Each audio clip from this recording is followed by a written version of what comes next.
ગીર સોમનાથના વેરાવળમાં ચાલી રહેલા કામોને લઈને હાલ ધારાસભ્ય ગુસ્સે ભરાયા,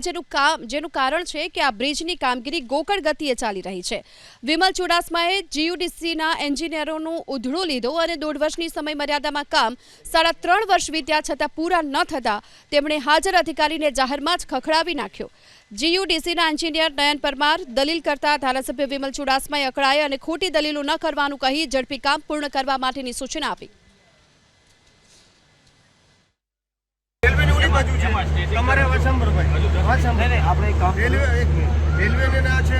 मंजूरी के बीजी कई तकलीफ पड़ती हुई तो क्या सुधी आ करो ने खोटी पे मारी પાસે દલીલ નહીં કરતો તારી ખોટી દલીલ નહીં આવે અને હું પાછળ પડીશ ને તો ખોટા બીજા કામે લાગી એટલે ખોટી હોશિયારી મારી પાસે કરવો તારી બહુ બુદ્ધિ વાપરવા હવે 24 વર્ષ રાજનીતિમાં તારા જેવા કેટલા એન્જિનિયર આવીને વહી ગયા છે કેટલી ઉંમર છે તારી અને 46 થી 24 વર્ષમાં બહુ એન્જિનિયર જોઈએ હવે એનો મેલ લઈને આને નિરીક્ષણ કરાવી દઈએ એટલે હવે તમે નથી કર્યું એટલે મારે આવવું પડ્યું હવે નથી કર્યું તો કરો ને સલાહ દીધો એના કરતાં તમારી સલાહમાં તમે શું તીર મારી દીધું।